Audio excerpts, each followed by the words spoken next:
Ansiedade, tão difícil de lidar que parece maldade. Em casos mais graves, causa insanidade. O novo mal da humanidade tem velhos remédios: esperança, amor e alguém com muita reciprocidade.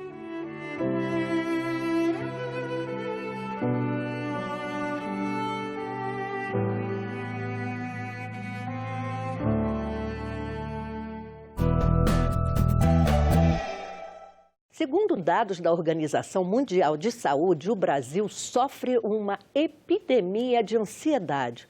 O país tem o maior número de pessoas ansiosas. São quase 19 milhões de brasileiros. A estimativa é que mais de 300 milhões de pessoas no mundo sofram com esse tipo de transtorno. A doença gera depressão, que pode levar ao suicídio.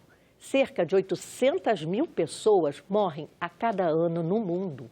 É a segunda principal causa de morte em pessoas com idade entre 15 e 29 anos. A ansiedade atinge mais as mulheres. Quer saber como ela se manifesta? Veja a entrevista a seguir. A ansiedade é normal todo mundo ter. Muitas vezes a ansiedade é o que nos motiva a conseguir algo diferente do que a gente está habituado. O problema é quando essa ansiedade ela está além do esperado e ela traz prejuízo para a pessoa. Ansiedade é normal todo mundo ter, mas a partir do momento que está gerando prejuízos, tanto fisicamente quanto funcionalmente na pessoa, ela precisa de ajuda, tanto psicológica quanto psiquiátrica. Dizem também que o ansioso tem dificuldade para dormir. É verdade?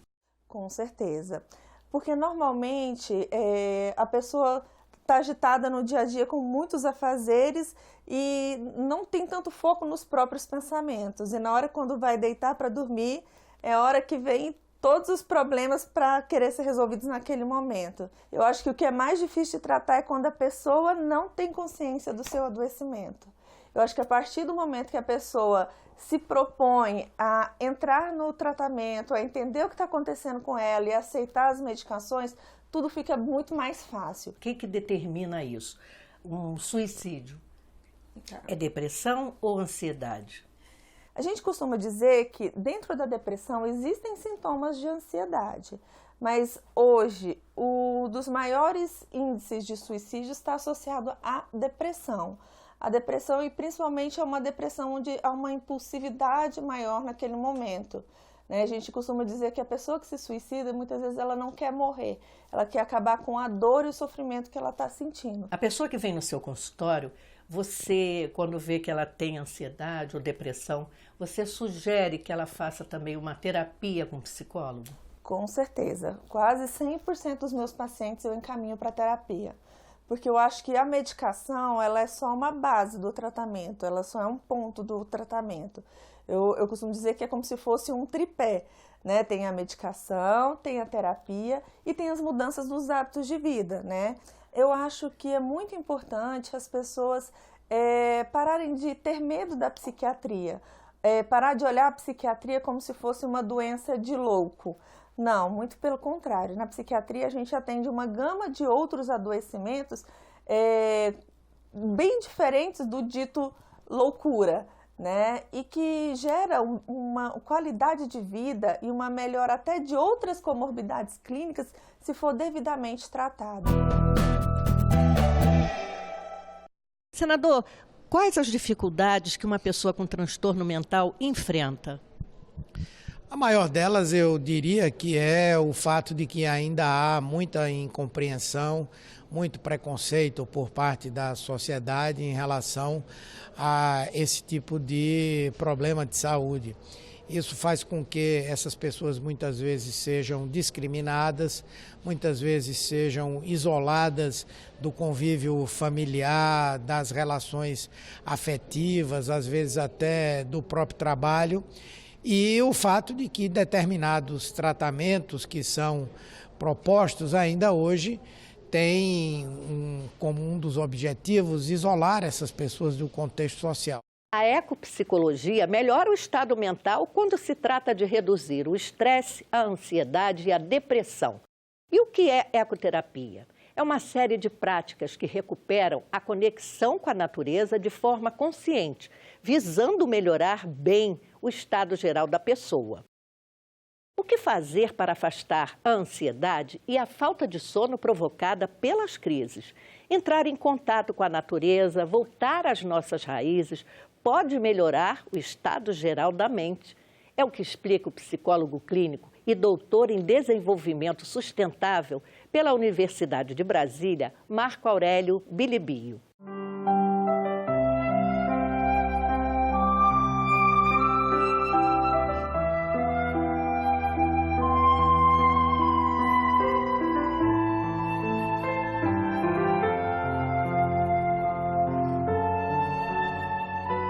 Você faz um tipo de terapia que trabalha com seus pacientes nos parques, né? Esse aqui é um deles, né? Isso se chama lá fora ecotherapy, né? Aqui no Brasil a gente chama de ecopsicoterapia. Na verdade, é uma psicoterapia com todos os princípios de uma boa psicoterapia, mas que acrescenta uma dimensão nova ao trabalho, que é justamente a relação do ser humano com a natureza. Existe toda uma teoria, né? Uma teorização sobre esse tema, e o mundo natural é usado não só como um apoio para a psicoterapia. Por exemplo, a gente sabe que as árvores têm um efeito extraordinário na redução da ansiedade.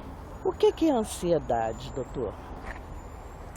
Ansiedade é uma reação natural, uma tensão interna que ela está associada a quase todos os transtornos mentais.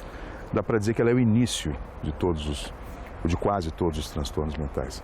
O indicado é que ela busque apoio profissional, né, de um psicólogo, para olhar para as causas da ansiedade, e caso ela seja muito forte e a psicoterapia não dê conta sozinha, então também o apoio psiquiátrico acaba sendo fundamental. A ansiedade acaba levando a transtornos de sono, e quando o transtorno de sono vai se instalando, há não só um desgaste físico muito grande, como o efeito disso na psique é muito desorganizador, né? Então é importante fazer a intervenção, né, em cima da ansiedade, primeiramente por esses dois instrumentos, a psicoterapia e a medicação, e agora tem um terceiro elemento que pesquisas mostram que é de extrema utilidade para o tratamento da ansiedade e para a profilaxia da ansiedade, que é o mindfulness, é a antiga prática da meditação.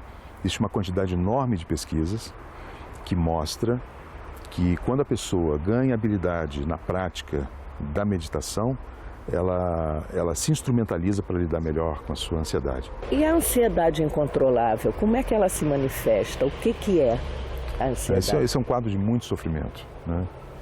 É um quadro em que há uma sensação generalizada de insegurança. Os pensamentos vão saindo do controle, né? E aí a intervenção precisa ser radical também, né? Aí precisa de medicação, né? Tem que ter um apoio psiquiátrico e, em casos muito graves, inclusive internação. Viver.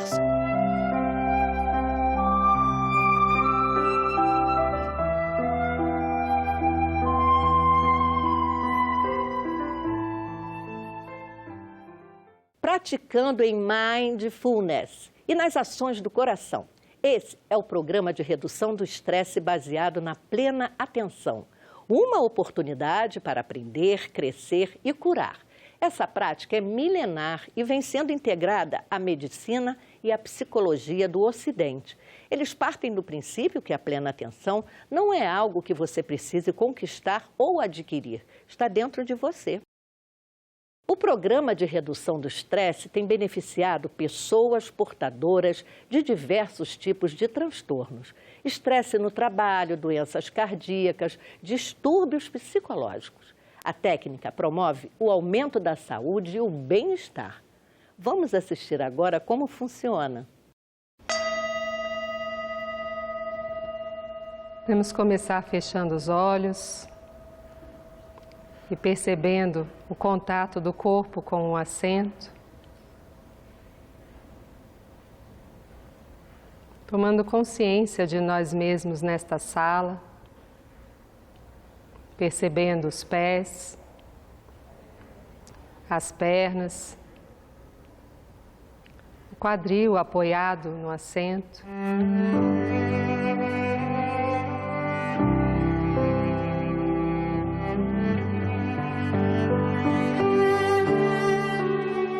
O que a meditação provoca na pessoa ansiosa? Ela provoca um estado de calma.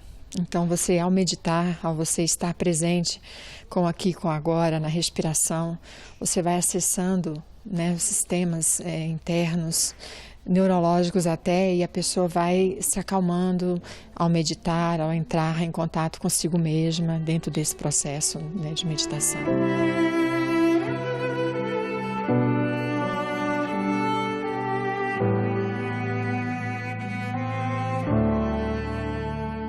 Você fez curso no exterior? Sim, eu sou a única brasileira certificada no Mindfulness Based Stress Reduction, que é o programa de redução de estresse baseado em plena atenção pela Universidade de Massachusetts, em Boston. E eu tenho essa permissão para atuar, né, aqui no Brasil como professora do MBSR, junto com meus colegas que também atuam comigo. E há 8 anos nós fazemos esse trabalho aqui em Brasília, embasados, né, no programa que é dado no mundo inteiro. E convidando com amorosidade, com gentileza, a atenção para a respiração agora. Afinal, o que é o Mindfulness? Programa de redução de estresse baseado na plena atenção. Plena atenção é essa simples capacidade de colocar o nosso foco aonde a gente quer. No caso aqui, a gente quer tirar o foco do estresse, das coisas negativas, acolhendo, investigando também, né, sem fugir, mas colocando o foco em coisas mais positivas, mais saudáveis. O MBSR ajuda as pessoas a praticarem o autocuidado e o autocontrole. Todos os indivíduos que nos procuram, eles têm muita dificuldade de se situar em suas vidas, porque vivem muito em detrimento do trabalho ou muito em detrimento das relações familiares, por vezes acabam se negligenciando. Então eu percebo que essa é a grande causa do sofrimento das pessoas que vêm aqui.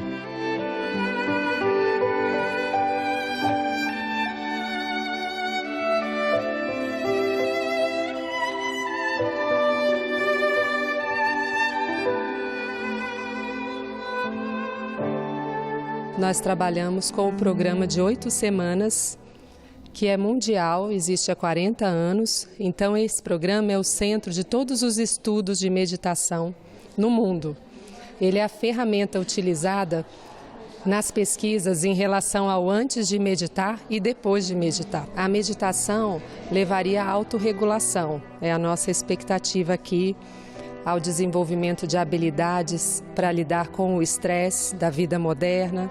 Hoje nós vivemos uma condição de estresse crônico, onde, quando a gente vivia numa condição primitiva, nós lidávamos com problemas do tipo predadores e fome, e hoje nós lidamos com problemas de alta complexidade e que estão sempre presentes. É difícil entrar nesse momento de paz? Isso é uma prática, não é fácil, apesar de ser muito simples. Requer prática. Então, a ancoragem da atenção no momento presente, nos percebendo quando nós somos arrastados por estados de pensamentos e emoções que ficam se retroalimentando e nos tirando do nosso centro. Muitas vezes nós ficamos possuídos mesmos por emoções. O MBSR, ele é uma interseção entre a neurociência, a psicologia e as práticas contemplativas. Esses alunos acabaram de fazer o curso agora. Dizem que estão mais equilibrados e menos ansiosos. Estava me sentindo muito ansiosa. Eu aposentei e comecei a estudar, mas não estava me sentindo bem, eu não estava pleno, não estava sentindo que estava bom o suficiente. Então, eu acordava pelas manhãs, quero mais, o que tem para fazer hoje, tinha que ter um script, um roteiro, como era quando eu estava na ativa, trabalhando todos os dias. Então, eu percebi que eu estava ansiosa, porque eu estava cobrando de mim um roteiro que eu não tinha mais. O roteiro agora era por minha conta, podia fazer o que eu quisesse, na hora que eu quisesse. Eu senti que eu não sabia bem o que era o silêncio antes de ter tido essa experiência aqui.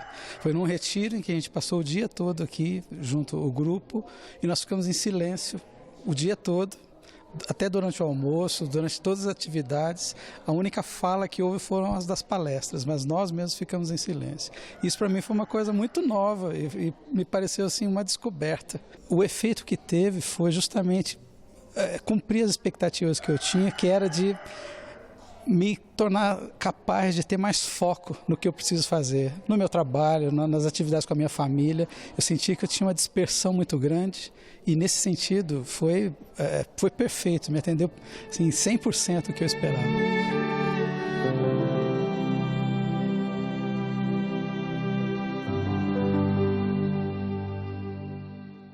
A ansiedade traz diversos sentimentos e reações. Insônia, ataques de pânico, tremores, falta de ar, dor no peito, medos irracionais, entre outros. Só quem tem é que sabe o desespero que sente no momento de crise.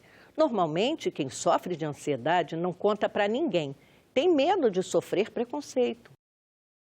Um rapaz teve seu primeiro ataque de ansiedade aos 21 anos.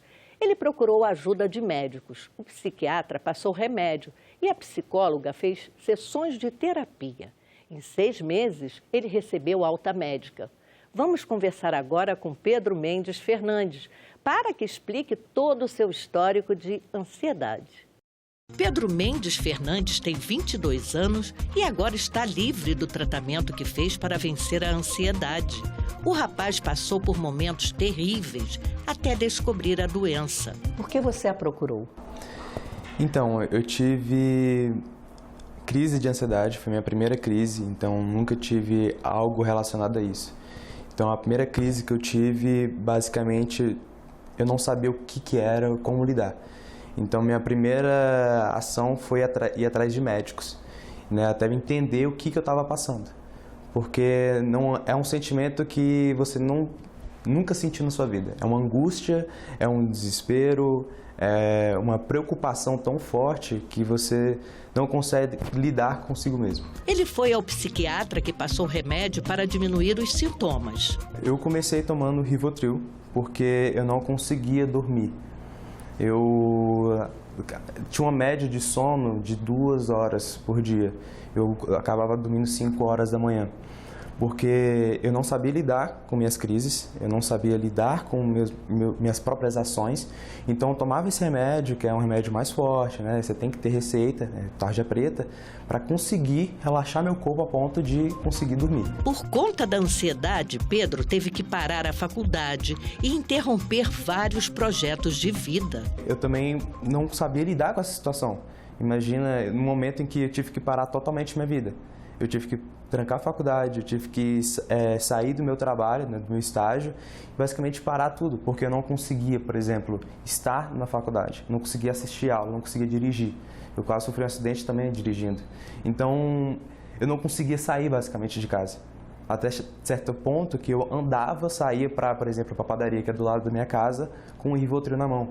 Pelo medo de acontecer qualquer crise, eu não sabia lidar com aquilo. Até o relacionamento com a família ficou difícil. No começo foi um pouco complicado, porque tanto eu não sabia lidar, quanto eles não sabiam lidar. Então, eles não tinham uma ideia do que eu estava passando. Eles viam, né, pelas minhas ações, pelas crises de ansiedade, até crise do pânico que eu também tinha, que aquilo ali era algo mais sério do que realmente era, né? Às vezes é só uma ansiedade, só uma crisezinha. Mas aí eles começaram a perceber que não, calma. Pedro decidiu então procurar uma psicóloga para tratar da ansiedade. Foi aí que encontrou a doutora Alire Moura. O Pedro chegou aqui tinha tido 2 crises de ansiedade, né? E o que a gente trabalhou, ele começou aqui em dezembro de 2018 e terminou em maio agora de 2019. E o trabalho feito com ele foi exatamente focado no tripé que eu falei, né? Que é atividade física, alimentação e dormir bem, associado a uma agenda. Para a doutora Alire, foi uma felicidade ajudar Pedro a se livrar das crises de ansiedade. Para a gente isso é exatamente o significado da gente estar aqui, né? É poder oferecer aos nossos pacientes essa oportunidade, porque o nosso trabalho, o meu trabalho, ele é fundamentado em mais 3 pilares, que é autoconhecimento. Essa é a base de tudo. Eu preciso me conhecer para saber quais são as minhas deficiências e as minhas potencialidades. Então, quando o paciente como o Pedro, ele se reconhece, ele cresce como pessoa, não só como profissional, né? Então, um processo, ele tem autoconhecimento, aceitação. Quem eu sou? Todo mundo tem deficiências, todo mundo tem qualidades e tem defeitos. Eu preciso reconhecer e assumir as minhas. E o terceiro ponto é compromisso. Que compromisso eu assumo comigo mesmo para mudar essa situação? Estou estagiando, estou trabalhando, porque é algo que eu tenho que fazer, que eu gosto de fazer. Estou fazendo todos os meus objetivos da minha vida, meus projetos, estou trabalhando tudo, consigo lidar melhor, de separar minhas energias, de sair com as pessoas, com os amigos, namorada, família. Então, eu consigo lidar melhor comigo mesmo e consigo lidar melhor com a minha vida. E o medo? O medo a gente sempre tem, isso aí é claro. Mas no momento que você entende que a ansiedade todo mundo tem e que é apenas como você lida com ela, eu acho que o medo você acaba não quer dizer que você não tenha, mas ele diminui.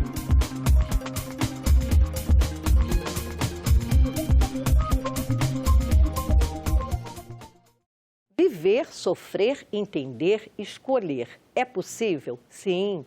E uma das formas é com o APTA, Núcleo de Ajuda às Pessoas com Transtornos Mentais, que funciona na Universidade de Brasília. O atendimento é gratuito e acontece aos sábados de 3 às 4h30 da tarde. O APTA é um grupo que oferece um espaço para quem quiser compartilhar seus sofrimentos psíquicos e as dificuldades enfrentadas por qualquer tipo de transtorno psíquico. A APTA é uma associação sem fins lucrativos formada por voluntários que visa o apoio solidário entre as pessoas com transtornos afetivos, depressivos ou bipolares. É formada por profissionais da área de saúde e pessoas interessadas em promover a saúde mental. A psicóloga clínica Sônia Serpa é uma das colaboradoras. O nosso trabalho lá é acolher pessoas que tenham transtornos afetivos, tais como depressão, bipolaridade, ansiedade, e que vão em busca de esclarecimento da doença, né? Porque muitas pessoas não sabem o que está se passando e quer entender o que está se passando com tanto o portador como os familiares nos buscam lá. E a reunião é conduzida mais por eles, né? Com a história de vida de cada um, né? Qual a dificuldade que cada um desses portadores e familiares tiveram para lidar com a doença. Para a psicóloga, o transtorno afetivo não pode ser detectado por um exame específico. E os transtornos afetivos são difíceis. Todo mundo fala assim, eu não tenho isso, porque não tem um exame que detecte, porque é uma doença da alma, entendeu? Um machucado, quando você cai, você vê, você põe um metiolate, você põe um curativo, você faz um exame, mas a doença da alma não, você não consegue ver, né? Só um indivíduo é que sente isso. São essas manifestações de tristeza, de reclusão, né? De isolamento, de desinteresse. Então, quem está por volta, né? Os familiares que estão por perto, é que percebem isso.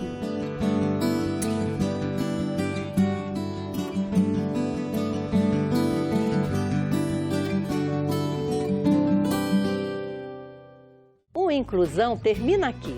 Se você gostou e quiser rever o programa, é só entrar na página da TV na internet, no endereço senado.leg.br/TV. E se quiser participar do programa, basta ligar para 0800 61 22 11. Obrigada pela audiência e até a próxima. Tchau!